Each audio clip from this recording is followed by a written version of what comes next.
programa Alcance está de volta e no segundo bloco quem faz as perguntas é o povo. Saímos às ruas para ouvir as dúvidas da população sobre os direitos dos idosos.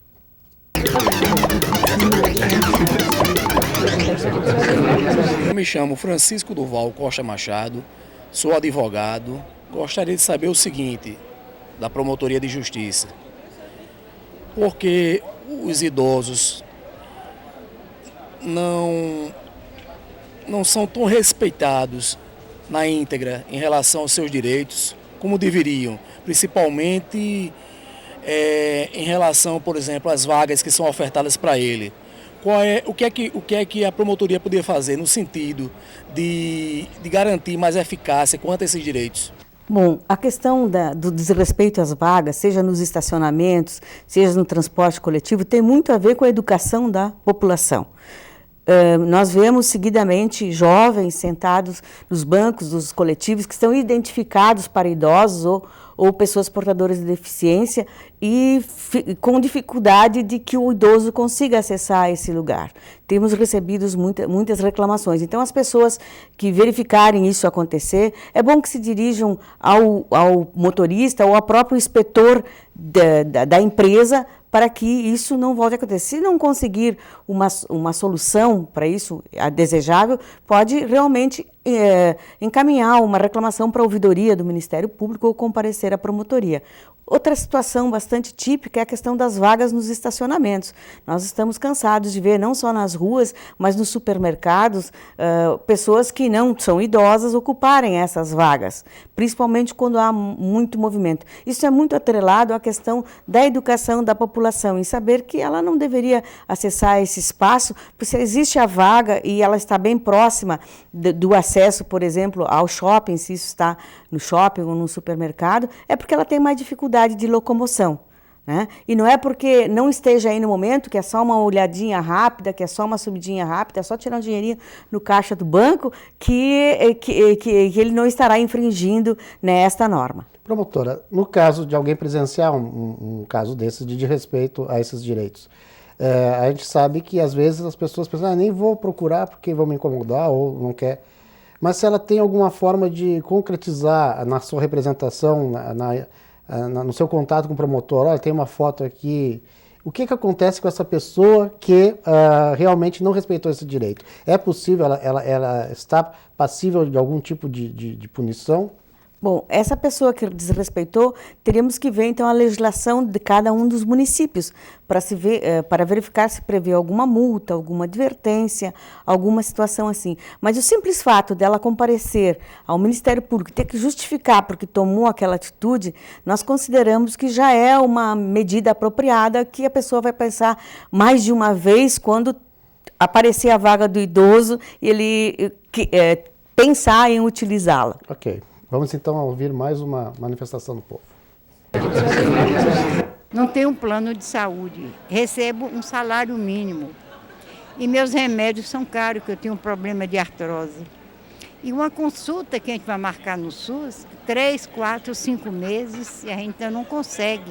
O médico passou para mim um medicamento que dá R$182. E a comida? E a morada, e a roupa, e o que precisar. Então, não tem, a gente pede às autoridades competentes para tomar providência. Bom, a rede de serviços do Sistema Único de Saúde, que segundo o IDEC é o melhor plano de saúde que existe no Brasil, ela contempla tanto o atendimento integral na questão dos medicamentos, na questão de exames, na questão de cirurgias, como antes já mencionado. Então, essa demora pode haver realmente dependendo da fila de espera que existe. Mas isso não quer dizer que num outro plano de saúde também não haja espera, né? E o Sistema Único de Saúde ele não pode escolher se vai atender 5, se vai atender 10. Ele atende a todos os que batem as suas portas. E o importante é que as pessoas procurem os canais normais para acessar esse atendimento. Pode ser através de um pronto atendimento, pode ser através de uma emergência de um hospital ou através do posto de saúde para que sejam encaminhados. No caso de Florianópolis, por exemplo, nós temos toda a rede de atenção já informatizada. Então, nós, inclusive, podemos acessar, quando as pessoas nos procuram, o CISREG, que declina qual posição está essa pessoa e o gestor coloca qual é a média de demora para ele ser atendido. Como é que é? A senhora falou em rede, né? O Estatuto até prevê assim, uma rede de atendimento, não só na área de saúde, mas toda a assistência social. Explica um pouquinho melhor como é que é. O que é essa rede? Quando a senhora fala a rede de atendimento? A rede, como eu coloquei, tem essas diversas portas de entrada, que seriam para que realmente a pessoa possa ser inserida e ter acesso ao serviço. A equipe de saúde da família é o primeiro contato, o posto de saúde é o primeiro contato. Mas, dependendo da situação da saúde da pessoa, daí ele vai ser encaminhado para os outros níveis de atendimento, para que não se desestruture o sistema de saúde, né? Porque nós temos plena consciência que a judicialização, ela desestrutura os serviços, porque ficam fora da previsão de atendimento. Então, se é na área da saúde mental, tem uma rede de atendimento à saúde mental, que são os CAPs, né, que são as residências terapêuticas, ou pode haver, então, até internação em caso de crise, né, em caso de urgência, isso pode vir a acontecer. Na área da dependência química, nós temos agora em Florianópolis também, que é uma medida bem recente do Ministério da Saúde, que são os consultórios de rua, né, que inclusive há uma busca ativa daqueles que têm dependência química para sensibilizá-los e para que se tratem. Então tá, caso não haja o atendimento correto nessa rede que já foi mensurada para atender essa demanda, daí sim que se procura o Ministério Público. O Ministério Público vai ver se realmente há uma omissão ou uma dificuldade de dar conta de tantos atendimentos, é isso? Exatamente. Pode ser o Ministério Público, pode ser o Conselho Municipal de Saúde, né? Existem outros órgãos, o Conselho da Assistência Social também, né? Dependendo da área que é. E o Ministério Público, nós temos, assim, muitas demandas mesmo nesta área. Mas sempre procuramos orientar a pessoa que nos procura a primeiro seguir os caminhos tradicionais, os normais, para que não desestruture o serviço. E não sendo possível esse atendimento, aí nós interferimos. Ok. Vamos então a mais uma pergunta da população. Meu nome é Iago, sou estudante e a minha pergunta é: o que eu devo fazer se eu ver um idoso sendo agredido fisicamente? Enidir, trabalho doméstica, e gostaria de saber para quem eu poderia denunciar se visse maltratar idosos, né? Eu acho que a gente tem que ter muito respeito com esse tipo de pessoas. Muitos maus tratos são praticados pelos próprios familiares. Pode procurar o Ministério Público como autoridade policial também, se é mulher, inclusive a Delegacia da Mulher, né, que tem uma atenção especial à mulher e à idosa mulher, né? Então, nós temos muitos pedidos nesse sentido, porque comparando antes com o Estatuto da Criança e do Adolescente, muitas medidas protetivas podem ser adotadas pelo promotor de justiça, pela promotora de justiça, como, por exemplo, o afastamento daquele familiar que está maltratando o idoso, né? Ou então, na condição, se o idoso não tem cuidador, de abrigá-lo numa instituição de abrigamento, de longa permanência, melhor. Ok. Mais uma pergunta, então? E a minha dúvida, eu pergunto porque tem direitos, entendeu? Mas esses direitos não existem na hora certa que precisam. Por que os idosos não podem viajar para todo o Brasil de graça? Entendeu? Se eles têm esses direitos, entendeu?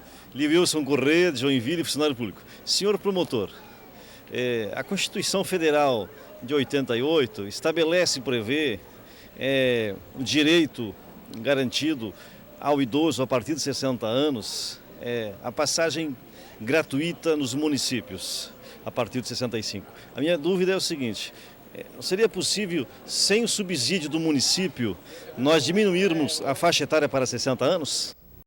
Iniciando pela última pergunta, os municípios realmente podem ter uma legislação municipal que antecipe a gratuidade no transporte urbano para 60 anos. No entanto, é o próprio município que deve subsidiar esse valor, ou então o valor é diluído entre todos aqueles que utilizam o transporte urbano. É uma decisão da municipalidade. E eu desconheço que haja alguma linha de financiamento, até porque o município não é obrigado. Se ele quer realmente dar uma melhor condição de transporte, né, para que o idoso possa se locomover de maneira melhor e mais ágil, ele tem que subsidiar isso. Com relação à outra pergunta, diz por que o idoso não pode viajar de graça para todos os lugares? Ele pode. Inclusive, existe no Estatuto do Idoso a previsão de que em cada veículo 2 lugares são gratuitos para os idosos. É evidente que são idosos de baixa renda, que possuem uma renda igual ou inferior a 2 salários mínimos. E se o número de idosos que quiserem viajar naquele horário, naquele veículo, exceder a esse número, eles têm direito a uma redução de 50% no valor da passagem, seja no transporte terrestre ou aquático. Ok. Então vamos fazer mais um intervalo para voltar depois no último bloco do programa Alcance, que fala sobre o direito do idoso.